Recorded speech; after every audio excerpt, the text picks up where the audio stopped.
Yo, yo, yo, yo, yo, yo, yo. How you living? How you feeling? How you doing? First Choice Fantasy, we back. We got the NFC conference running back rankings today. Without further ado, let me just say this. Click the thumbs up ASAP. Comment anything. Comment the word baloney. I don't care. Comment. Share. And subscribe. And when you subscribe, click the little bell icon so you get the notifications because we do work for y'all. We work for y'all. Appreciate the work. Now, NFC running backs. Any words? Any words? Well, over half of these rankings, we The top have nine the are the same. same.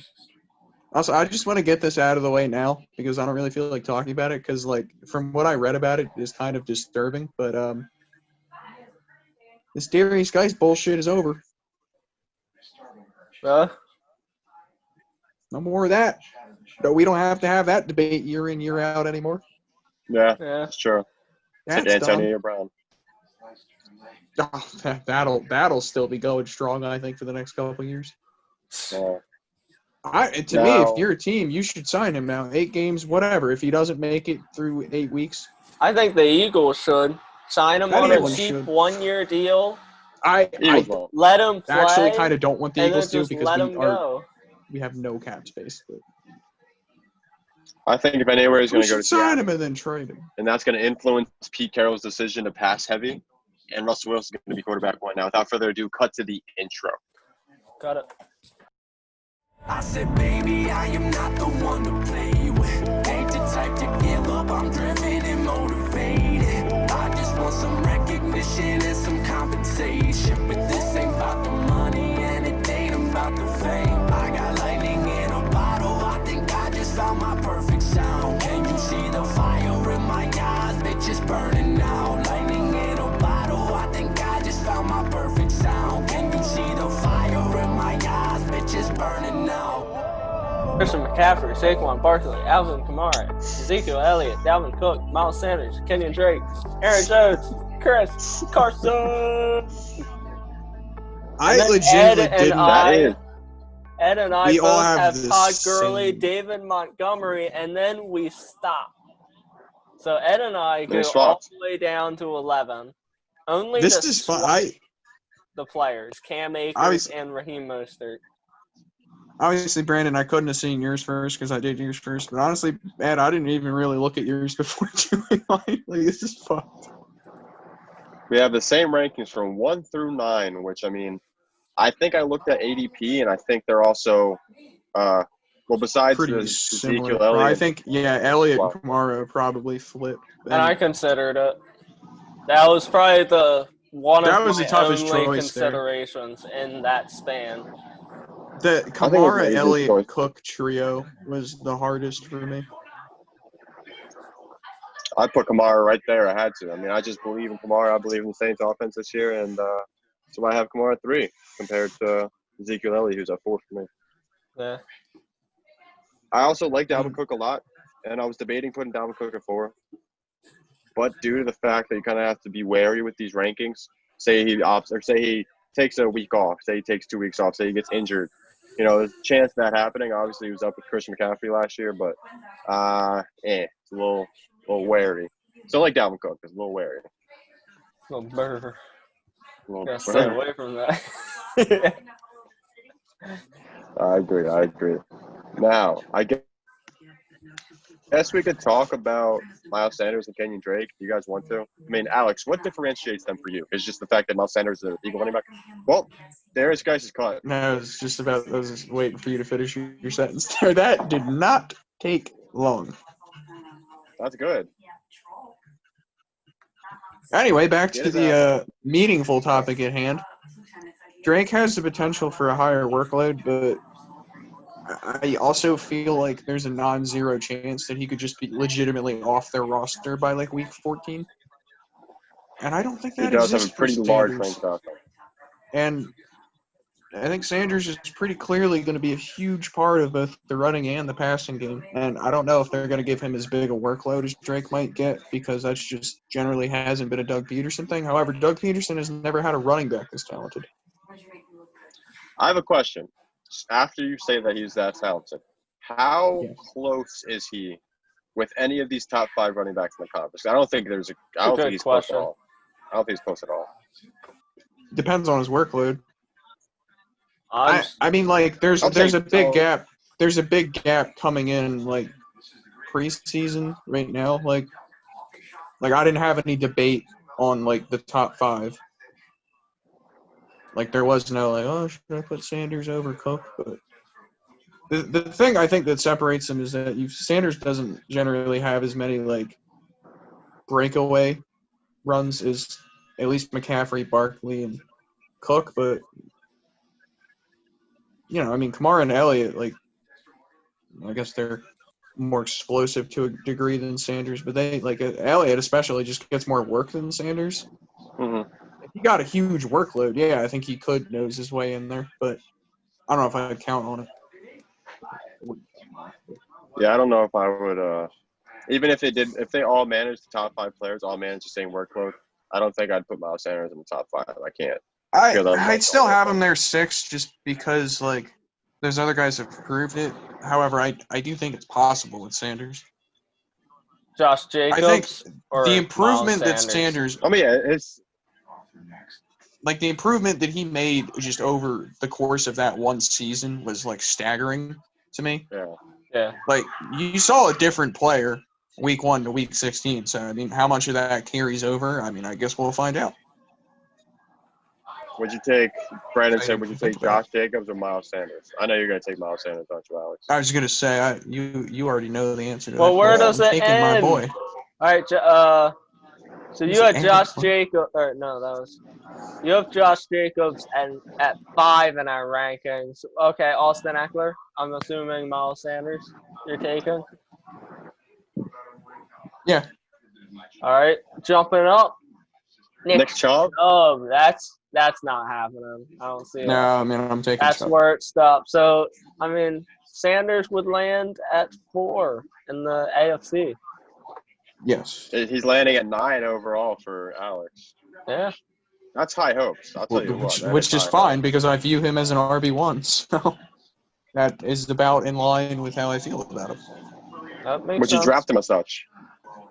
Ballsy, I would and take he's him 6 at, foot. like, the very end of the first round and or the start of the second. No hesitation.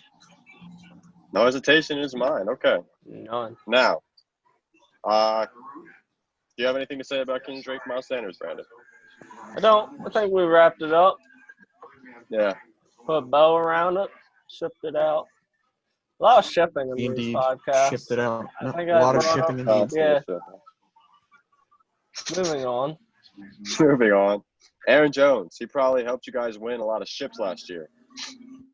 You got me to second. Yeah.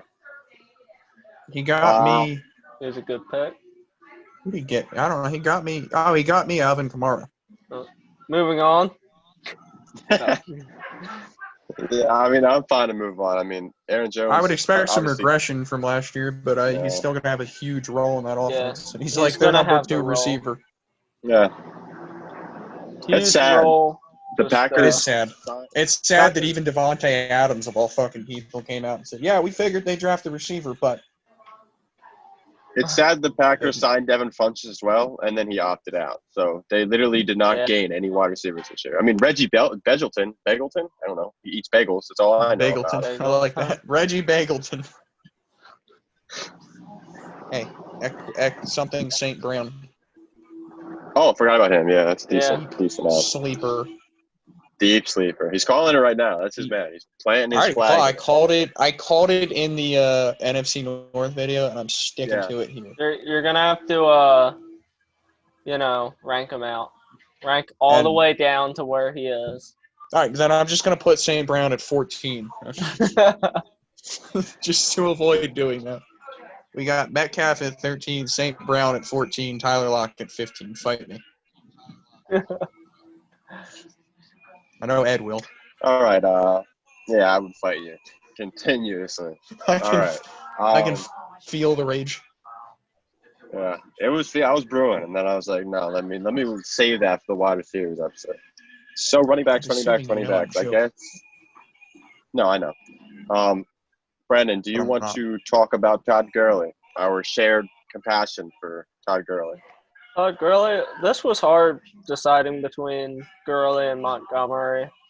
I like Gurley's opportunity here at Atlanta. I think they won't. This might sound harsh, but they I don't think they're gonna really care so much in his knees. I think they're gonna play him until he says he's sore, and I expect Gurley to appreciate that instead of him not being on the field. I'm sure Gurley wants to compete to his fullest, and I think he brings some catching upside. And Devontae Freeman produced heavily from that years past. He obviously was lost to some injuries and now free agency. And I think Todd Gurley is a interesting replacement. Devontae Freeman also finished as the running back 21 last year on 14 games played. Wow. In that offense. I did not know that. It is wild, isn't it? That is actually pretty crazy to me. If you just literally copy and paste Todd Gurley into Devontae Freeman's role, say the talents are the same, they're equal, whatnot. Just imagine another year with Devontae Freeman in that offense. Say he does play 14 games. Still running back 2 right there. And I think exactly. I did some research. I went back in the history books about the offensive coordinator's play call tendencies while in the red zone. Okay. So, Sean McVay, obviously, was with Washington in 2016, came to LA 2017 through 2019, still there. In 2016, Sean McVay was up around about 57% play call of passing in the red zone. So obviously that means he's running less and running less. Okay. Now, as the years went on, he started to run more in the red zone. Obviously, we've seen that with Todd Gurley. Last year, he had an insane amount of touchdowns. Just previously, in the past 2 years, 3 years, he had an insane amount of touchdowns. Now, Dirk Cutter, he didn't really have any stud running backs in his arsenal to really work with, let's be real, from 2016 to 2019. He was with Tampa Bay 2016, 2017, and 2018. I think his best running back was maybe Doug Martin, and we know how that worked out. So, Dirk Cutter was staying around league average as far as rushing in the red zone. And then last year in the red zone, the Atlanta Falcons passed the highest in the entire NFL. 63% of the time in the red zone, the Atlanta Falcons passed the ball. Sure, you can say it's game script, but it's not. You can't, because I filtered it out to make it neutral game script. So if they're down by 7 or up by 7, Falcons called the highest passing play calls in the red zone last year. I think if that even goes back to Dirk Cutter's regular usage of about 52% play call of passing in the red zone, I think that means increased opportunity for Todd Gurley. And say you do take that RB2 finish from Devontae Freeman last year, and you just copy and paste Todd Gurley and increase red zone touches, he could easily be a top 15 running back this year. I think it's a decent RB2 target. His upside isn't really there. Like, he's not going to be a top 12 running back in my eyes. I cannot see that happening. But top 15, I can see it. If he's at 15, that's a reasonable take for me. Yeah. I feel like every single time I say a big fact, you guys just sit there and just. Well, you drop knowledge. I think you just go too far into the numbers. I don't go for what? It's too. It takes too much for you guys to pay attention to the numbers and think about it. No. I just think that's just looking too far into it. I like hearing numbers. How so? I like the effort. Like, it's definitely solid work. I just feel like it's looking too far into it. Like, for a lot of reasons, like, the NFL by nature is a 16-game sample size is relatively small. Like, if you were to look at that with another sport, if you took, 16-game sample sizes in the NBA or, the MLB or something, you'd be like, oh, just 16 games. So I think that has an influence on it, and it's different players, different personnel, different year. Yeah, I don't know. I just feel like those numbers aren't always translatable. Also, I just think Gurley isn't that good anymore. So that's really my counter argument. But I see where you're coming from. Freeman's also bad. Yeah. Well, that's why I wouldn't have ranked Freeman if he was on a team. But he was an RB2 last year. Don't think Gurley's good. I think He'll be Gurley's an better RB2 than this what year. Freeman was last year. I agree. I'd have to agree with you, Alex. I think Gurley I took don't a agree, huge step back, But hey, I get it. but I still think he still has talent. I don't think Gurley's a great player, as great as he was 2 years ago, but still better than Devonta Freeman. And like I said, he should see more red zone work than Devonta Freeman did last year. And recipe for points. That's all it is. Wasn't he god awful in the red zone last year, though? I thought that was what we were talking about a couple of years ago. A couple of years ago? I mean, I don't know. Sorry. I thought that was what Gurley? we were talking about a couple of weeks ago, how awful he was in the red zone last year. I think no, it wasn't him. It was Nick Chubb and Fournette who were off in the red zone. But he did get a number of opportunities, and that's why he had 13 rushing touchdowns last year, because most of his rushing touchdowns came from the red zone. I remember, Ed, you provided a stat. It was like yards off of created yards for Todd Gurley, and that was low. I remember. He did. All right. That might be where Alex is. That's coming yes. from with that. Thank you, Brendan. I just remember you giving a stat that painted him in a really horrible picture. That's what I mean. That's what I mean when I say if you look deep enough into numbers, you can make that argument for most guys. I did it. I make arguments using numbers. That's my life. You did do it. I respect that. I just don't always agree. Now, guess we can talk about Dave Montgomery. I don't want to talk about Dave Montgomery. I talked about him enough, and I think he sucks, back which about is him. why I have him lower. Yeah. I think players progress. I'm not against David Montgomery. I've taken him before, and I'd be willing to do it again. I don't think he's has as little potential. I think he has a low. I think he provides a consistent point flow, but the ceiling, I think, is seemingly not so high.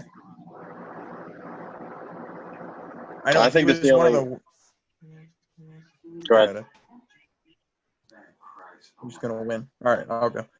He's been one of the worst running backs in the league at yards created after contact, and he's not an explosive guy.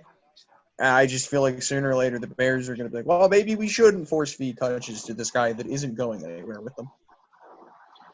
I agree that he's not the best talent, and he's also in a terrible situation. So, it's kind of scary to have him as a running back too. Flex play is not terrible. His floor is pretty high, though. Let's be real. But his ceiling is not there. I think his range of outcomes is probably the smallest I've seen among all these running backs. He's going to finish as like a low-end RB2 or high-end RB3. I was incorrect in saying he will perform over Aaron Jones because that's not going to happen. Yeah. You said that? When did you say? How long ago was that? Well, no. It was in the NFC North running back rankings. I said that there's a chance that he finishes over Aaron Jones. Okay. But their offensive line has not improved. Okay. I remember this. Okay. Yeah. Not a thing going David Montgomery's way, so I'm staying hands off on him this year. Now, I guess Raheem Mostert, we can talk about the man. Alex, I have a question for you regarding Mostert, because you said if Mostert got traded away to a team, his stock or his value would increase, correct? Yeah. I didn't agree, and I was hoping – I traded for him in Dynasty, and then I traded him away in hopes that he did get traded because I think that his value on another team is piss poor compared to his value on the 49ers. And now that he's on the 49ers still, and he got his pay bump and whatnot, he's staying there, obviously. He looked good last year. Like I said, he was like top 10 in yards created per attempt or something like that. Something astronomical. So it's obviously not just the scheme and not just the offensive line that's making these yards for him. Like he's doing it himself as well. Talented guy. I think he's better than Tevin Coleman. I don't think his receiving upside's all that. Like, it's not there. And obviously 49ers running backs in general with Kyle Shanahan are going to perform, but it's going to be a little blurry in that backfield with Tevin Coleman still there. So his upside's limited, but his floor is there, in my opinion. You said you had a question? I was just asking about I guess I could say now, like, what do you seeing him as your RB12 in the NFC conference, what would you have shifted him to, say, if he did go to a team like, say, Jacksonville? If they got rid of Fournette, or I don't think that would happen, no. if he went to a team where I thought he'd get the starting role, I would probably put him over. I'd put him over Swift. I'd have a long argument with myself over whether he's going over Akers or not. So it's just a slight jump if he did get traded, if he was to get traded. Yeah, I don't really think there's a whole ton of wiggle room within the conference for him because I don't know. I guess it would depend where he went to. I mean, I don't know off the top of my head, honestly, but like if he went somewhere where I really thought he was going to get a huge workload, I could make the argument for him being over Carson. I don't know if anyone. He's a very talented runner, but like you said, the receiving upside is meh, and he hasn't been traded. So I don't know what team would want to trade for Raheem Mostert. that Nothing is against him, but he's going on a contract year. You're going to be going into a year of free agency next year where there's going to be big name running backs, and if someone's going to pay up to trade for Mostert and then pay him. It just seems let's say not realistic. in our stupid hypothetical crappy fantasy universe that the Bears and Niners say, "Yeah, we're going to swap Montgomery for Mostert." I would put Mostert over Akers. I think the only team that was willing was Wait. What? You think so? I just said David Montgomery sucks and Mostert is a good running back. And if he went to the Bears, I think they would give him all of Montgomery's runs. So, yeah, I do. But Montgomery in the 49ers offense just doesn't do it for you? Montgomery sucks! But But the 49ers offensive scheme is amazing. yeah. Your offensive line is amazing. The coach is just a genius. Yeah, but if you can't get – in the NFL, you need to create yards after contact if you're running back. This is true. That's true. You're not Let's wrong. cut this Montgomery can't do hypothetical situations. Like, Yeah. Montgomery physically cannot do that. He has These are proven an trades inability that at the have NFL not level happened. to do that. He's a very inelusive player. He does not create yards after contact. That's why he just doesn't do it for me. Like, that's the thing. That's why, like, Coleman just – I don't know. I don't even know what Coleman does. I feel like every time I look at Kevin Coleman, he gets hurt. But He's on like, the to me, 49ers. Mostert does more for me on the Niners than Montgomery would because I think Mostert's a better running back than Montgomery. I think I disagree. In terms of like, I mean, I don't. How good as a receiver is Montgomery? Not positive. However, Raheem Mostert But in terms of last just running year back with wise, 14 receptions, only 22 targets. in terms of running, I don't like Mostert over Montgomery. Absolutely, if we're just talking about rushing. Receiving ability. Montgomery has him beat 25 receptions on 35 targets. Montgomery also had a higher juke rate, which is number of evaded tackles per carry compared to Raheem Mostert by 2%. 2% is not a big number, and Mostert is creating yards in chunks, and Montgomery is slow and does not create yards after contact. So, Nonetheless, Oh, Cam Mostert. Akers, Alex, you have him at 10. I have him at 12. Ed, yeah. Cam Akers, 13. So, I guess, Alex, since you're furthest away from us, the norm, let us know. What Cam Akers, what's going on with him? I think them taking him in the second round shows that they don't see him as just some scrub. And, like, I don't think Henderson or Brown or any of those dudes out there really made any case for them to be the starter. And I think, as Ed has pointed out before, Akers did not exactly have the smoothest college career due to the fact that the team around him was absolute shit. And now he's going to McVay. I think that could have helped him fly under the radar a little bit. And the Rams aren't exactly known for their stellar run blocking, but I'm taking the chance on the young guy. with running backs, I tend to lean towards the younger dudes anyway, because as we've Yeah. seen, this is not a position that favors the older people. It's fair. And I would think now more than ever, teams are more likely to give the ball to the rookies, as long as they're not putting the ball on the ground. I'm just wary of the offensive line in LA and K-Maker's chances to get into the game. I'm not saying he's worse than any of the running backs on the roster, but I think he's better than all three of them. I don't know who they have on the roster, but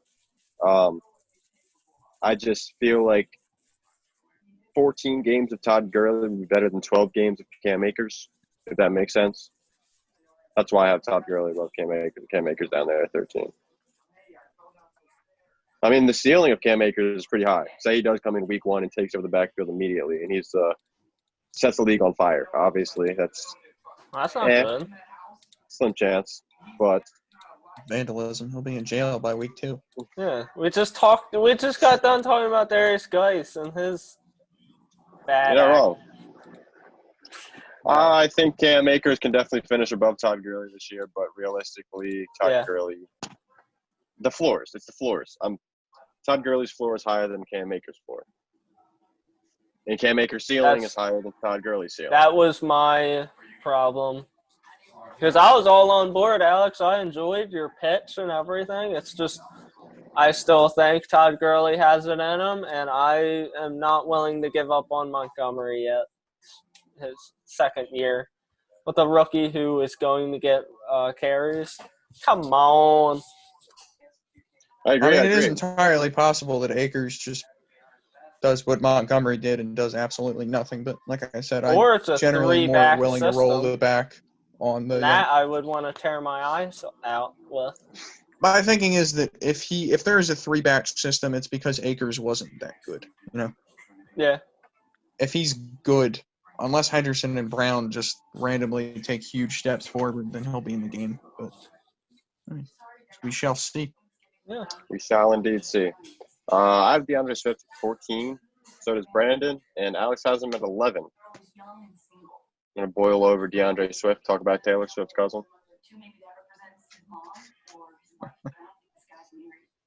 Kind of, I guess, the same argument for Akers. I think he's talented, and I think he'll take more of that workload than what is necessarily to be expected of him. Even if Kerryon does stay on the field, I think he will stay on the sideline instead for Swift. And like I just said, I'm generally willing to lean towards the younger, unproven guy, as he had a very solid college season.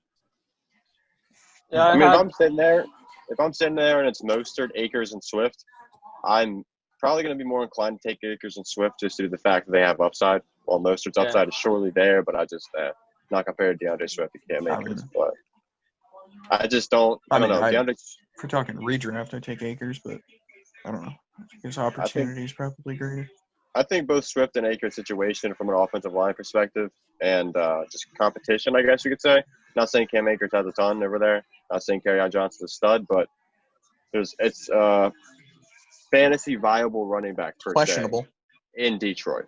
Now in LA, it's not. So definitely Cam Akers' ceiling is a lot higher than DeAndre Swift. But DeAndre Swift can honestly play receiving downs. Like he's a dual threat. Let's be real. And I like DeAndre Swift, but it's not there. Like it was getting me boiling at first. Like back in the Dynasty rookie draft, I was like, that's the 101. That's the 101. I'm taking it. And then it's like, oh shoot, like Detroit. I don't know. And then now it just starts like it's going down. I'm not all in on DeAndre Swift this year. I mean, I still like the ceiling, but his floor is pretty low. Yeah, I think he's better than Kerryon, but the fear is that the line sucks and they decide they're gonna platoon those guys. That would be horrendous, yeah. That would be annoying, yeah. Harmful to our fantasy teams. Speaking of platoons, Tampa Bay Buccaneers backfield came out and said that Ronald Jones is the man. He's the main guy. Bruce Arians said it. Regardless, he stays at 15 for me. We'll see that. Change. I try to ignore that shit, and I mean, obviously, occasionally I'm gonna have something like, "Oh, look, he said that," because we all do that. But I believe it when I see it, Bruce. I personally think it's going to rely heavily on who Tom Brady targets.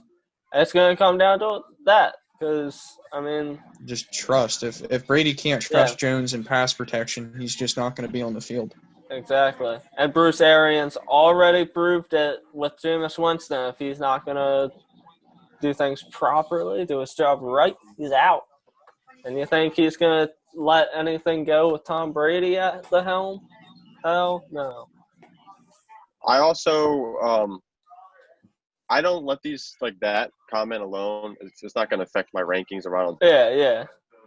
Jones, but the way I look at it, the public's going to get higher on him. His ADP is going to increase, which is going to create a disconnect between him and my rankings and ADP, and then also with Keyshawn Vaughn. I can see Keyshawn Vaughn sliding down draft boards. Yeah. And that would be a sneaky late round running back pick, in my opinion. Like, say, I'd like 10th it. round, 11th round. If he's there in 10th, 11th round, I'm taking that all day.